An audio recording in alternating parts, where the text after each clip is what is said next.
Hai guys, ketemu lagi sama aku. Jadi di video kali ini aku mau membahas tentang permasalahan yang lagi booming banget di tengah masyarakat. Nah, aku bakal bahas tentang COVID-19. Jadi, COVID-19 itu sendiri apa sih? COVID-19 merupakan coronavirus disease.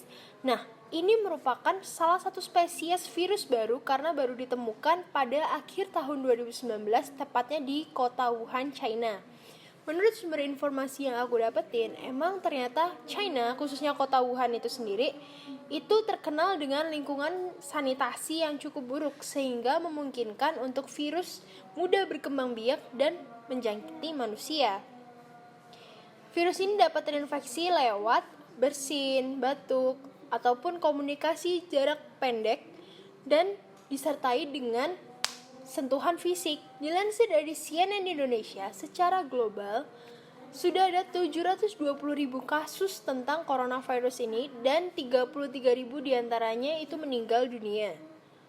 Angka yang cukup tinggi. Indikator dari penyakit ini adalah seseorang akan mengalami demam tinggi sekitar 38 derajat Celcius atau lebih, disertai dengan batuk dan sesak nafas.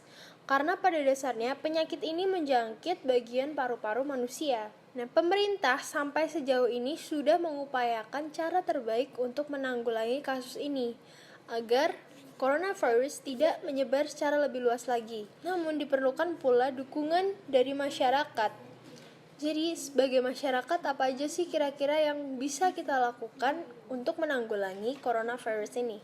Yang pertama adalah kita harus pakai masker. Kenapa begitu? Karena masker itu mampu melindungi kita dari virus yang ada di udara ataupun debu-debu. Nah, tapi sebelumnya kalian harus tahu bahwa masker itu punya beberapa jenis. Ada 6 jenis. Yang pertama adalah N95. N95 itu merupakan masker yang paling kuat. Biasanya digunakan oleh tenaga medis. Kemudian di bawah N95 ada surgical mask. Nah, ini yang biasanya masyarakat awam pakai karena masker ini memiliki filter yang mampu untuk menahan virus, bakteri, dan debu-debu yang. Nah, kemudian ada yang setara dengan surgical mask itu adalah FFP1. Itu tuh sama seperti surgical mask, hanya bentuknya aja yang beda. Dan FFP1 ini lebih biasanya digunakan di area yang berdebu. Kemudian di bawah surgical mask dan FFP1 ada activated carbon. Activated carbon ini memiliki intensitas pencegahan terhadap virus dan bakteri itu yang lebih rendah daripada ketiga masker tadi. Selanjutnya ada activated carbon mask. Activated carbon mask ini memiliki intensitas ketahanan virus yang lebih rendah daripada ketiga masker tadi yang udah disebutin. Kemudian ada cloth mask. Ini seperti masker kain gitu. Nah, ini tuh memang bisa dicuci sih. Keuntungannya bisa dicuci, namun ketahanan terhadap virusnya itu kurang karena dia hanya kain. Dan filternya itu nggak setebal dan sebanyak masker-masker di atas tadi. Yang terakhir adalah sponge mask. Jadi sponge mask ini lebih digunakan, bentuknya hampir sama seperti cloth mask, tapi dia lebih tebal di bagian pengaitnya. Dan ini lebih biasanya digunakan untuk fashion, seperti kayak misalkan di airport yang digunakan oleh artis-artis gitu. Nah, menurut aku kalian itu penting untuk mengetahui berbagai jenis-jenis masker sebelum kalian memakai itu. Karena dengan kalian mengetahui masing-masing jenis masker yang ada, kalian bisa menanggulangi virus ini dengan lebih baik. Kemudian, selain pakai masker, kalian bisa juga menjaga sanitasi, baik itu di lingkungan maupun di diri sendiri. Untuk diri sendiri, kalian bisa mencuci tangan, tapi mencuci tangan harus menggunakan sabun agar membunuh bakteri dan virus-virus yang sudah ada di telapak tangan. Untuk lingkungan sendiri, beberapa lokasi wilayah telah melakukan penanggulangan mandiri terhadap virus corona. Salah satunya adalah tersedianya mesin bilik disinfektan. Pemerintah memang menghimbau untuk masyarakat agar lebih kreatif lagi dalam menanggulangi corona. Tapi apakah bilik disinfektan ini aman?